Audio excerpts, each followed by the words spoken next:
हे दोस्तों, welcome to study IAS.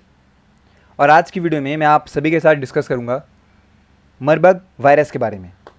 देखिए दोस्तों, मरबर्ग जो वायरस है उसको कंपेयर किया जा रहा है इबोला से।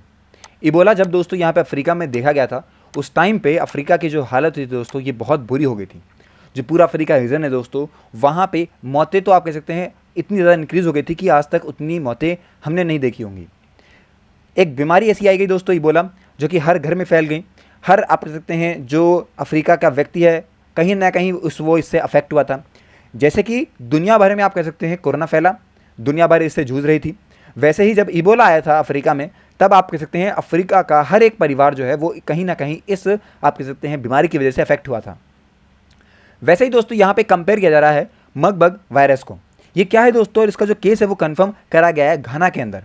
आज की वीडियो में हम लोग इसी के बारे में वो सारी बातें डिस्कस करेंगे जो कि आपके एग्जामिनेशन के लिए इंपॉर्टेंट है और आपको जाननी भी जरूरी है कि आप लोग जान पाएं कि ऐसा वायरस जो कि खतरनाक है तो वो क्या आप कह सकते हैं दुनिया भर में फैल सकता है, भारत से इसको क्या खतरा है, और अफ्रीका में आप कह सकते हैं ये कितनी बुरी तरीके से फैल रहा है। कुछ भी स्टार्ट करें दोस्तों, आप लोग को बता दूं कि अनअकैडमी की परफॉर्मेंस पिछले 2 सालों से काफ़ी बढ़िया हमें देखने को मिली है। आप लोग देख सकते हैं काफ़ी सारे फीचर्स हैं जिनका बेनिफिट आपको मिलेगा। और दोस्तों 21 जुलाई से आप लोग के लिए जो नए बैचेज हैं ये भी स्टार्ट हो गए हैं। आप लोग जाके यहाँ पे खुद को एनरोल कर सकते हैं। 18 से 22 जुलाई तक 20% ऑफ है आप लोग के लिए। हमारा जो कोड है स्टडी आईएएस, वो यूज़ करके आप लोग इसका बेनिफिट लीजिएगा। और दोस्तों CSE एश्योर का बेनिफिट आप ले सकते हैं हमारा कोड यूज़ करके, that is study IAS. Notes 2.0 available हैं आप लोग के लिए।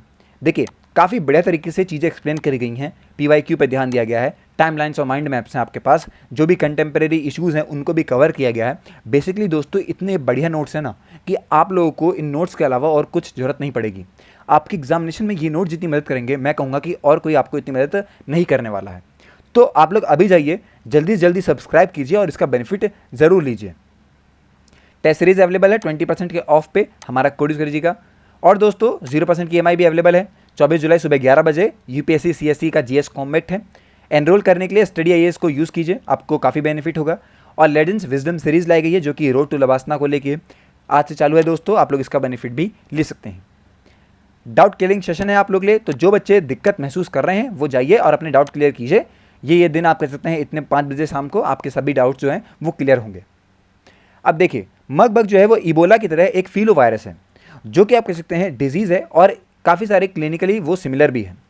2 केसेस मरबर्ग वायरस के आप कह सकते हैं देखे गए हैं और हाईली इन्फेक्शियस इबोला की तरह है ये।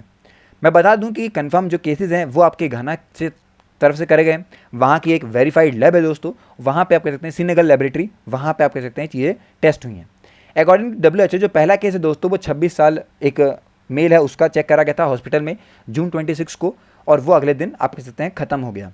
और सेकंड केस जो है दोस्तों वो 51 साल का एक आदमी है, वो भी हॉस्पिटल में 28 जून को पाया गया और सेम डे वो ख़त्म हो गया। अब ये जो आउटब्रेक है दोस्तों, ये आप कह सकते हैं सेकंड टाइम हमें देखने को मिला है साउथ वेस्ट अफ्रीका के अंदर। ओके, आप कह सकते हैं कि जो ये वायरस है ये फीलो वायरस की कैटेगरी में आता है। अब कमेंट सेक्शन में बताइएगा कि ये फीलो वायरस कौन से होते हैं। देखिए अगर हम लोग मरबर्ग डिजीज़ के बारे में बात करते हैं तो इसका पूरा नाम है मरबर्ग वायरस डिजीज़। ओके, और इससे पहले हम लोग कहते थे मरबर्ग हेमोरेजिक फीवर। ओके, अब ये काफ़ी ज़्यादा सीवियर है दोस्तों, फैटल आप कह सकते हैं फीवर लेके आ सकता है ये। साथ ही दोस्तों मैं बता दूं कि जितने यहाँ पे रॉ सेट्स जो फ्रूट्स होते हैं बैट्स वगैरह के, वो उन्हें कंसीडर किया जाता है फॉर नेचुरल होस्ट और आप कह सकते हैं मरबर्ग वायरस के। अफ्रीकन ग्रीन मंकी जो है वो इंपोर्ट करवाते हैं आप कह सकते हैं युगांडा से, और ये पहला ह्यूमन इन्फेक्शन था जो कि हमें देखने को मिलता है। मैं बता दूं कि इसे पहली बार डिटेक्ट करा गया था 1967 के अंदर, और साइमल्टेनियसली दोस्तों आउटब्रेक आया था उस टाइम पे मरबर्ग और फ्रैंकफर्ट का जर्मनी में। साथ ही दोस्तों बेलग्रेड सर्बिया में भी हमें ये चीज़ें देखने को मिली हैं। अब आप कह सकते हैं कि एक साथ आप कह सकते हैं इन जगहों पे ये फैला है, इसका मतलब कोई ना कोई चीज़ तो सिमिलर हमें देखने को जरूर मिल रही है। और डिजीज़ दोस्तों यहाँ पे एवरेज फर्टिलिटी रेट के साथ आता है, जहाँ पे 50% इसका फर्टिलिटी रेट है। अगर लो की बात करें तो 24% है, और हाई दोस्तों यहाँ पे 88% है। ये सब डिपेंड करता है कि वायरस का कौन सा स्ट्रेन है और किस तरीके का केस मैनेजमेंट सिस्टम अपनाया जा रहा है। ये सब कुछ हमें WHO बता रही है। अब क्या सिम्टम है इसके, देखिए ऑनसेट अगर सिम्टम के बारे में बात करते हैं तो कभी भी आ सकते हैं बिटवीन 2 से 21 दिन के बीच में। MVD जो है दोस्तों ये मैनिफेस्ट करता है खुद को और एक हाई फीवर के फॉर्म में लेके आता है। मसल एक होगी, आपको सीवियर हेडेक वगैरह होंगे। और थर्ड दोस्तों जो पेशेंट रहेगा वो रिपोर्ट करेगा एक एब्डोमिनल पेन, वोमिटिंग, सीवियर यहाँ पे वाटरी, डिहाइरिया वगैरह और क्रैम्पिंग वगैरह हमें यहाँ देखने को मिलती है।